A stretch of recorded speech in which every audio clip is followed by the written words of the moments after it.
How could ancient people build such monumental structures without modern tools or heavy machinery? If you're intrigued by the mysteries of history, don't forget to subscribe to our channel. Today, we will explore three of the most astonishing ancient buildings that still spark debates among scholars. From the Pyramids of Giza to the enigmatic Stonehenge, these structures remain some of the greatest mysteries in history. How is this possible? Let's find out.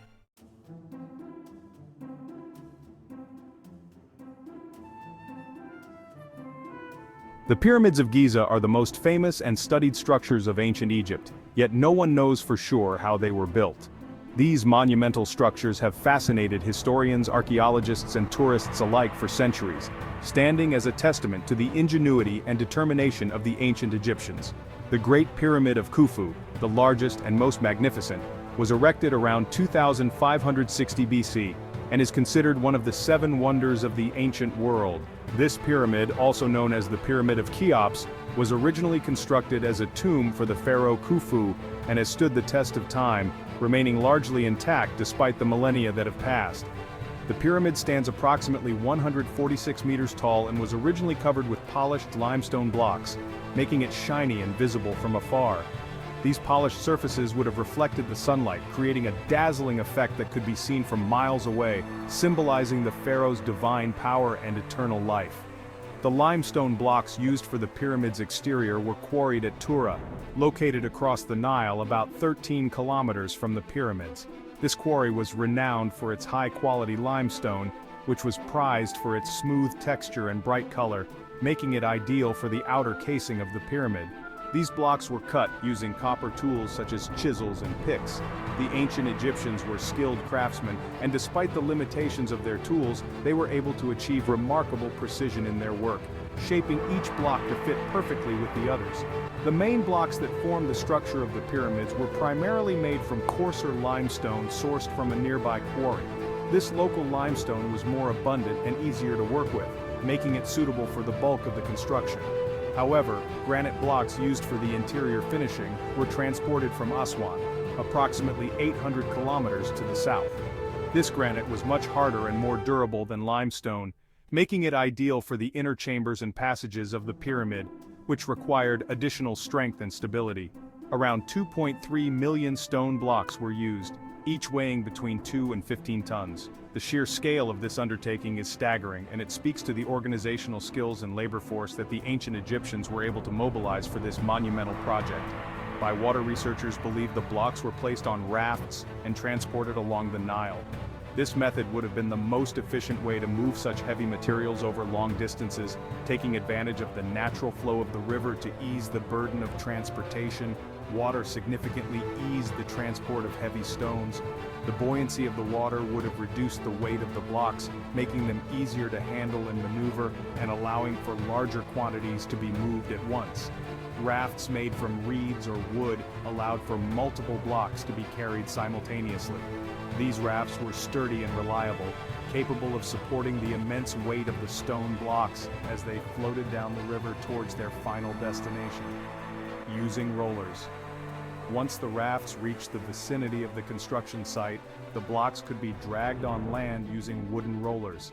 This method involved placing the blocks on cylindrical wooden rollers and then pulling them along, reducing friction and making it easier to move the heavy stones across the ground. Ramps and labor. For shorter distances where water was unavailable, a ramp method could have been used to lift blocks to the necessary height.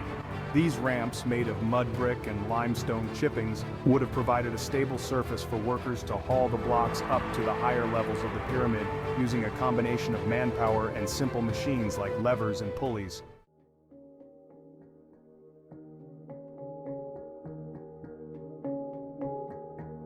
Stonehenge is an ancient megalithic complex in southern England, a site that has fascinated historians, archaeologists, and tourists alike for centuries. Built over several stages beginning around 3000 BC, the construction of Stonehenge spanned many generations, reflecting the evolving architectural and cultural practices of the time.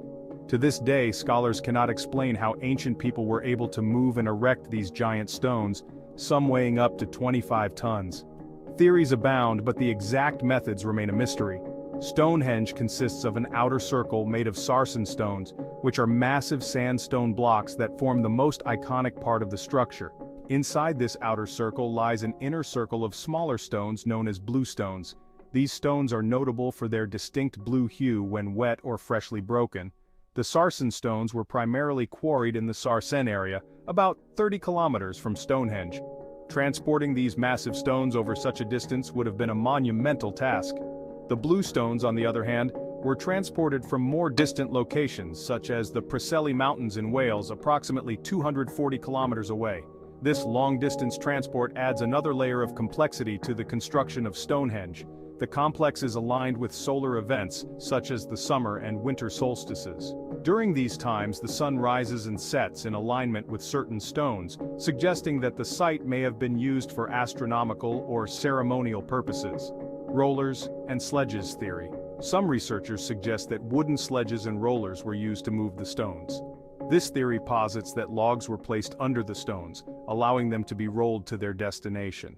Glacial origin theory. Some geologists hypothesize that the bluestones may have been moved naturally during the last ice age.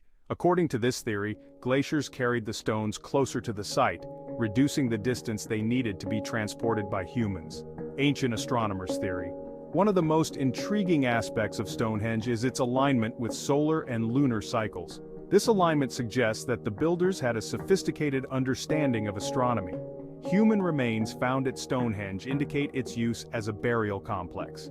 These remains provide valuable insights into the people who lived during the time of Stonehenge's construction.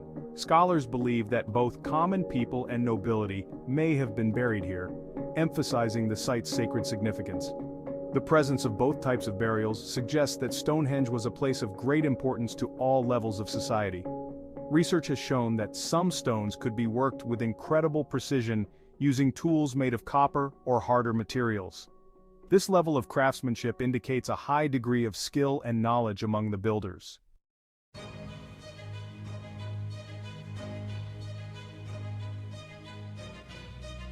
Baalbek is an ancient temple complex in Lebanon, originally used for the worship of Phoenician gods. This site, steeped in history, has seen the rise and fall of many civilizations, each leaving its mark on the landscape, and later transformed into the Roman Temple of Jupiter. The Romans, known for their architectural prowess, expanded and embellished the site, making it one of the grandest temples of the ancient world. However, the most mysterious part of the complex is the massive stone blocks known as trilithons. These stones have puzzled historians and archaeologists for centuries due to their sheer size and the precision with which they were placed. Baalbek is one of the largest temple complexes of the ancient world. Its scale and grandeur are a testament to the advanced engineering and architectural skills of the civilizations that built and expanded it over millennia. The trilithons of Baalbek are 3 gigantic stone blocks, each weighing around 800 tons. To put this into perspective, these stones are among the heaviest objects ever moved by human hands in antiquity. The Temple of Jupiter was built with incredible precision and exemplifies the mastery of ancient architects. The columns and stone carvings are not only structurally sound but also artistically magnificent, showcasing the blend of functionality and beauty. Some researchers suggest that complex wooden winch systems may have been used to move the trilithons.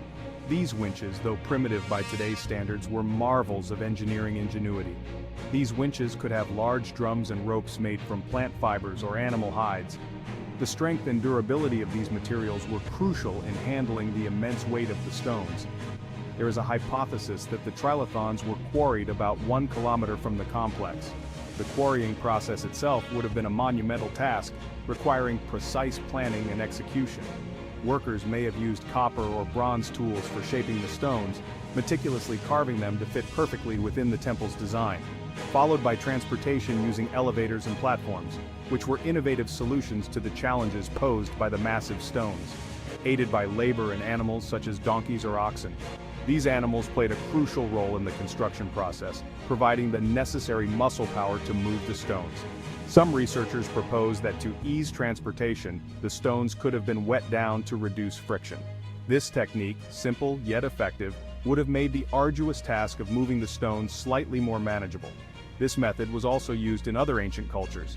The sharing and adaptation of construction techniques across civilizations highlight the interconnectedness of the ancient world. Baalbek, also known as Heliopolis, was an important religious center in antiquity. Its strategic location made it a hub for religious and cultural exchange, where several deities, including the supreme god El and the sun god Baal, were worshipped. These deities were central to the spiritual life of the people, and their worship involved elaborate rituals and ceremonies. The area hosted significant religious rituals and festivals attracting pilgrims from across the region. These gatherings were not only spiritual events but also social occasions that strengthened community bonds. The construction of monumental structures like the Temple of Jupiter reflects high labor organization and the social significance of religion in ancient life. The coordination required for such projects speaks volumes about the administrative capabilities of the time.